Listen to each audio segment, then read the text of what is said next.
Hey again! Your mission in this training is to learn fundamental attitudes about human beings that are beneficial for coaching. With these attitudes, you will be able to listen to and coach people around you with a new dimension of awareness. Previously, in this first module about listening skills, you have learned some practical guidelines for good listening. But there is more to listening than just directing your attention towards the coachee and keeping your mouth shut. Your attitude towards the coachee, how you think about your coachee, and your perspectives on who your coachee is or could be are extremely important for how effective your listening and your coaching will be. Because whether you want it or not, what you think and feel leaks. And our minds are very perceptive and catch up on a lot of nuances, especially when we're the coachee. Therefore, you will now get some theoretical, philosophical assumptions that will help shape your attitude in a coaching way. In PICO, we are making some assumptions that we have seen are good for effective peer coaching. These assumptions are formulated as truths about the human nature. But they are not generally considered truth in the scientific community, although there are scientific evidence that they can be true. But what's important for us here is that they have been tested for over 70 years in more than 90 different countries and proven in practice to support effective coaching and very trustful relationships, whether or not they are the scientific truth about human nature. Therefore, we assume that the nature of human beings is that we all are intelligent, good, caring, cooperative, zestful, powerful, and hopeful about the future. We believe that this is what we human beings are by nature. The only permanent exception is when someone has had a permanent damage to their forebrain. Then a human being might not have all these abilities. I don't expect you to believe this to be true. In fact, I had a hard time believing it when I was first presented to it. I didn't believe it. I thought there were way too many proofs of meanness and egotism and stupidity in the history of humanity to believe that human beings by nature would be good and intelligent. But I did decide to try out the perspective and to, in coaching sessions, pretend that I thought that this was true about the person I listened to. And when I did, I noticed that the person became so much more interesting to listen to, and that my listening and coaching became so much more fruitful to them compared to when I used my then more skeptical belief about the nature of human beings. So, I don't expect you to believe me right away. I just want you to consider using this perspective when you are the coachee. And I hope you will find that helpful too. I'm now going to explain how we combine the notion, the assumption that human beings are intelligent and good with the fact that human beings not always do intelligent and good things. This is going to be a bit lengthy, but we've made efforts to make it as clear as possible, and I hope you will find it interesting. I know that this perspective has made many people much better at listening and coaching, and that this perspective have helped me and many others through tough situations and emotions over the years. The reason that human beings often don't act according to our benign nature is that our vast intelligence is vulnerable to trauma. Unprocessed physical and emotional traumas are the reason people repetitively make mistakes and bad things, feel bad, have difficulties in their relationships, and hurt each other. Let me explain. Imagine this is a brain, or more specifically, the frontal lobes of a brain. Through our senses, we receive millions of bits of information every second. And when we're functioning at our best, These information bits enter the work memory and are instantly compared to the experiences and knowledge we have stored in our long-term memory. And we instantly come up with a successful response to the current situation. Whether it is to run from a fire, to adjust a tone of voice because the person we talk to look a bit bored, or to stop to let a car pass by. Our response gives us new sensory information that also enters the work memory, and all the information then gets stored into our long-term memory as a successful way to handle that situation. This way, we're able to find elegant solutions to every new situation we find ourselves in when our minds are working intelligently. Sometimes, however, this intelligent thought process gets shut down. When the information coming in stirs up an emotion, it causes the amygdala, the so-called reptile brain, to take over and knock out the intelligent processing in the frontal lobes. Sensory information comes in, but since the intelligent processing is put on hold, the new information can't be compared to the previously stored experiences. Therefore, the person will not be able to act according to their best knowledge, but instead revert to an automatic, rigid, and too often less successful or completely unsuccessful response to the situation at hand. All the sights, sounds, smells, and so on keep coming in, but get clogged up by the emotion and remains in the work memory, unsorted and unprocessed. The information does not get added to the long-term memories that we can intelligently access and use to respond successfully to future situations.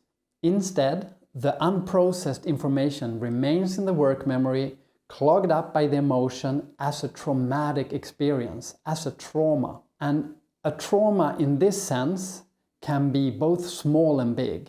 In everyday language, a trauma is usually a big dramatic event that causes great pain. In this sense, that I'm using it right now, a trauma is anything that makes the intelligent processing to shut down. The next assumption we make is that current events can trigger old trauma. When a new event contains sensory information that reminds us of elements of a trauma, the old trauma can be triggered and reactivated. Our minds then call up and are dominated by the memories and the emotions from the previous experiences instead of assessing the current situation. Our thoughts and actions in the present are obscured by the memory or feelings from the old experience, and we respond to the current event with emotions and actions that have nothing or very little to do with the present situation. Sometimes we can notice that we are not thinking clearly, but many times we think we are reacting intelligently to what is happening right now, when in fact our mind, our emotions and our actions are dominated by the old trauma and not by what is actually happening right now. Let me give you a few examples. As young, you probably said to yourself that thing that my mother or father did or said, that I will never do or say to my children, because you found it hurtful or disrespectful or anything like that. And then, if you got children yourself, you suddenly find yourself screaming the exact same thing to your child in spite of your decision. Do you recognize that? If you don't have children yourself, you've probably seen it happen to other parents. Your situation in the present with your child reminds you of the situation you had with your mother or father and triggers the unprocessed emotions from what your parents did or said. And bam, your intelligent, caring self is put out of order and you start acting against your better knowledge and against your own decision. A work-related example could be that you're working on a project with your teammates, things are going well, and then someone says something negative about some part that you are responsible for, And if you have a history of having been criticized or having to prove yourself worthy of appreciation, then that comment feels threatening and triggers your defenses. And suddenly nothing feels good about the project or the team. The truth is probably that things are going about as well as you thought they were before this comment, and that you and this person just need to sort something out. This phenomenon of trauma being triggered and taking over our brains is triple bad. First, the shutdown of our intelligence makes us act less successfully in the first situation. Secondly, as long as the trauma is unprocessed, we will act inflexibly and unintelligently in situation when it gets triggered. Each time a trauma is triggered, it makes us react to the triggering events in emotional or rigid ways that are determined by what happened or didn't happen in the previous traumatic experiences. We will react to the messages and the information that we took from the previous situations instead of seeing and responding to the actual situation here and now. That way, an unprocessed trauma becomes a rigid pattern of behavior, thought, and/or emotions that don't give us the results we want. And thirdly, as long as the trauma is unprocessed, we will be even more vulnerable to new shutdowns of our intelligence in future situations that resemble the information in the trauma. New sensory information and a new layer of emotions are then added to the original trauma.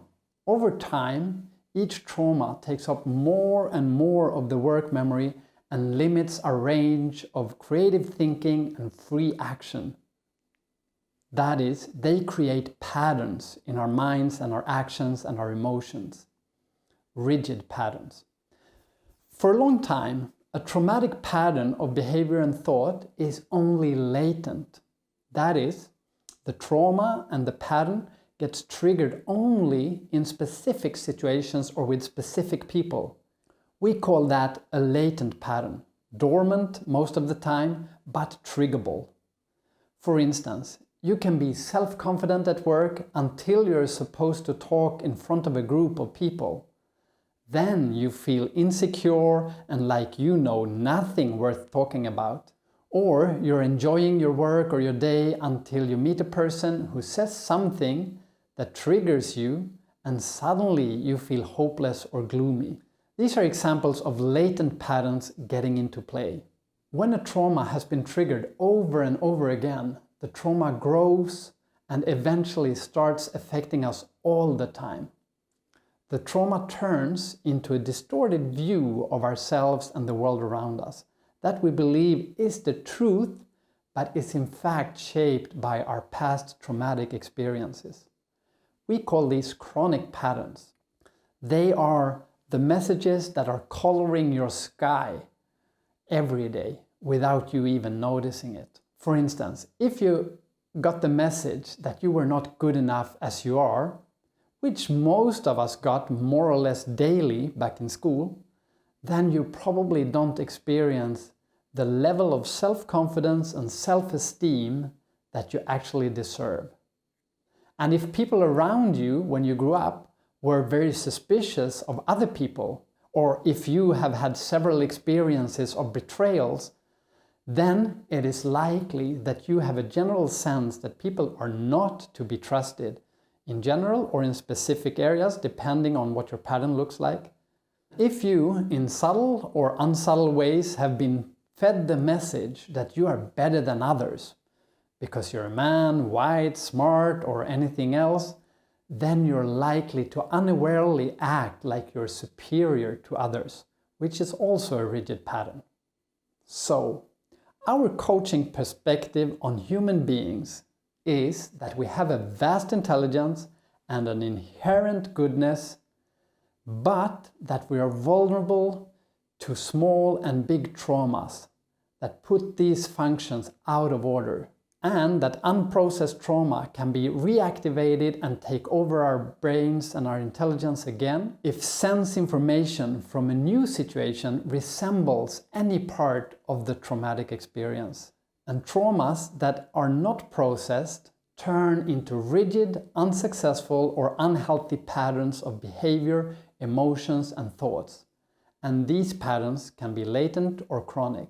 And whenever a pattern is activated, it feels to the person just like the true reality, which makes them hard but not impossible to change. And yeah, there is actually some good news. Human beings have a natural ability to change, to heal from traumatic experiences. We have mentioned in the pre-training that talking and releasing emotions are important for this kind of coaching. That is because they are important to healing from traumas. Emotional release are things like crying, sobbing, laughing, perspiring with hot or cold skin, shaking or trembling, non-repetitive talking, and yawning. We will dive deeper into this in a whole module on emotional coaching skills later on in this Peer Coaching Skills Masterclass.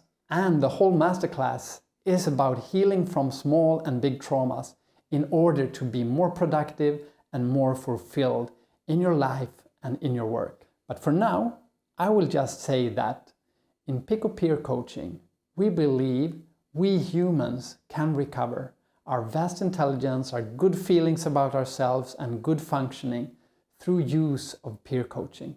This is supported by emotional release, because emotional releases dissolve the trauma clog. The unprocessed information gets spontaneously reviewed during an emotional release and is then stored in the long-term memory as a memory among others. This information becomes free of trauma and usable. Painful feelings get drained out of it, and good perspective gets restored, and flexible, creative thinking and behavior follows. As children, we had access to this natural healing process. However, it was suppressed by adults who mistakenly thought that by stopping the emotional release, they could stop us from hurting. So rather than encouraging the emotional release, they interrupted the natural healing process. They had good intentions, but bad effect. We can regain the healing process now by seeking and using attention from others who have agreed to listen to us and encourage us to release emotions. So, in short, the philosophical assumptions we encourage you to consider for your peer coaching are: the coachee is immensely intelligent, good, zestful, and capable. Any signs to the contrary are layers of rigid patterns that came from traumatic experiences that have not yet been processed. Processing these traumas will unveil the good, intelligent, and capable nature of the coachee. And the healing processing can happen with you and with other peer coaches.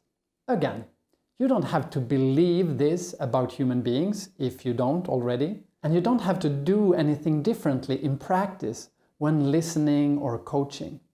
All I encourage you to do is to test this perspective in your mind when you are listening to or coaching somebody.